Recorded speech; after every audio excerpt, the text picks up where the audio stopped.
Hi YouTube, we're back today to take a look again at the Samsung Gear S. We've covered the watch itself as far as the hardware. We've taken a look at the screens on the device.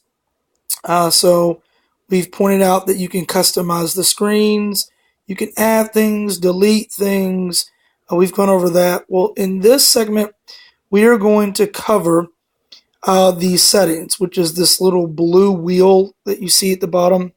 Can zoom in on that. We're going to look at the blue wheel. So we're going to tap on that.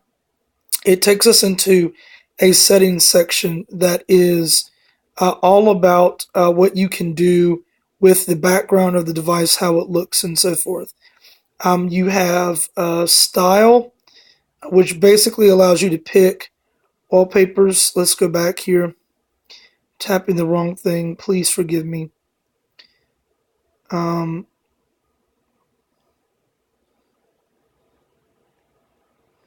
See, can I get a hold of that? Okay, here we are. Go back to style. You have, okay, again, my battery is getting a little low. You have clocks, wallpapers, color theme, and font. So with the clocks, you have clock type. There are a couple. That's the one I set up. This has your easy access to settings. This is your weather. If you scroll back this way, that's your distance. So that's your steps traveled. This is like your calendar. So things that are kind of on the agenda. And if you can see that very well, let's take a look.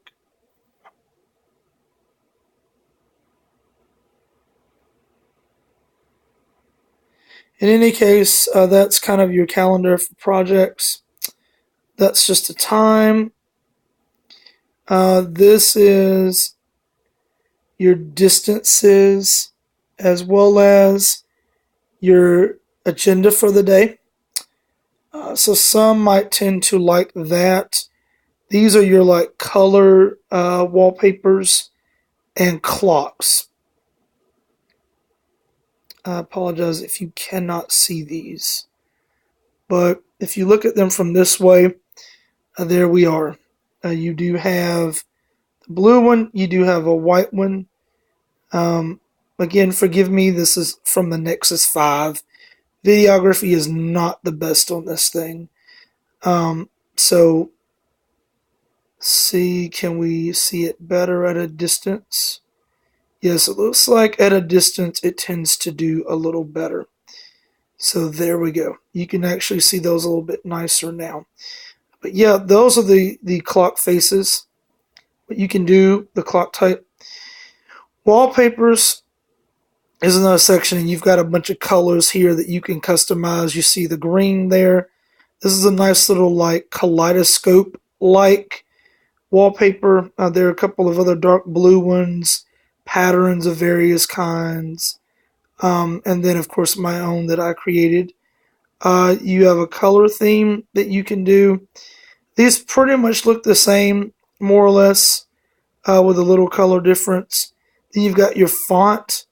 You have a font style and size. So you can kind of choose from those. It shouldn't worry you too much, but we can go back out to the settings and go back in again. As far as call, you can actually call forward there. For the purposes of my phone number, I will not go back to that. But you have sound. You can go to decide whether to mute, use a volume, vibrations, ringtones, and you can even set sounds for touching things on the screen and notifications. So if you're one of those types, like notifications have different sounds, you can. Okay, the further we go, we're down to sound and display. The next thing is connections. Did we go to display? Wait, before we go there, let's go back up. There we go. Okay, for the display, you have brightness, screen timeout when you want the screen to go out, 15 to 30 seconds, a minute, or 5 minutes, 10 seconds if you want. So I'm trying to kind of do this and it's a little difficult here. Brightness is automatic, or you can move it up and down. So you can go there and make it as bright as you'd like it to be. Your wake up screen, you can decide what you want it to wake up on, either the last screen you were in or the clock. I like my clock at all times. So there you go. Okay. Then there is the date and time. You can set that.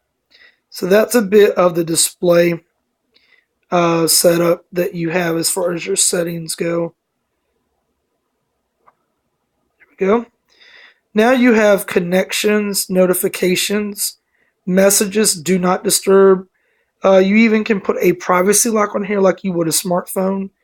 You have motions, swipe motions, that when you raise your arm, the watch will come on. You have a power saving mode we will get into, and you can reset your gear at any point right there. But let's go back up to the connections, because as I've said before, you need to know the connections that you have on this device, so that you can tell others what this watch can do. First, you have Bluetooth. That's no surprise. Every mobile smartwatch just about has Bluetooth. But you also have mobile networks, which means now I can connect to my mobile data. I can even roam if I choose to. So you don't have that on a lot of watches. You need to know that you do have 3G connectivity with this Gear S. Next is Wi-Fi. You want to use the Wi-Fi in a public place, you're free to do that with this watch. So you don't even need Bluetooth and you don't need 3G. If you want to use this and buy it as a standalone device, you can simply use the Wi-Fi when you get into an area where Wi-Fi is available. You don't have to use 3G. But for those who do, you do have a data usage section that allows you to know how much data that you've used. And let's see if I can find out how much data usage I have actually consumed for the month. It says 0 kilobytes. So that tells you I haven't been doing much texting this month. I just haven't. But in any case, you've got your GPS and so forth. So there you go. You've got notifications, as I've said. So let's go in there. You can do a list view if you so desire. Again, this is allowing you options. Do not disturb. It just works like any other normal do not disturb. The privacy lock is nothing more than either a pin or nothing. So if you're really big on privacy, you can set that. Accessibility is just dealing with like a negative screen thing. It's just like, negative film. It's what it's going to look like when you're done with it. You've got your motions. And last but not least, you have your power saving. Now, the power saving mode is really important on this device because sometimes you're not going to want to consume your device a lot because of the screen. So in these moments, you can do what you do on Samsung's Galaxy S5 or Note 4. You can just enable power saving and it will basically cut down everything to a black screen. So let's enable this and it'll show you what it's going to do. Now click that. It says save battery life by applying the following settings on your gear. Uses a grayscale home screen. Turns off all functions except calling, messaging, and notifications. That's right. If you use this mode, you can still have notifications. How many watches can say that? Very, very few. It turns off your mobile networks, your Wi-Fi, and limits the performance of the CPU. So at the bottom, it says turn on. So you select that. Now look at what it does. All of a sudden, it's going to disable it. And as you can see, this is down to 2%. But you're still going to be able to call. So you can still press a number. You're still going to be able to send a text to a couple friends, flip through that. And then you're still able to check your notifications, which I have none.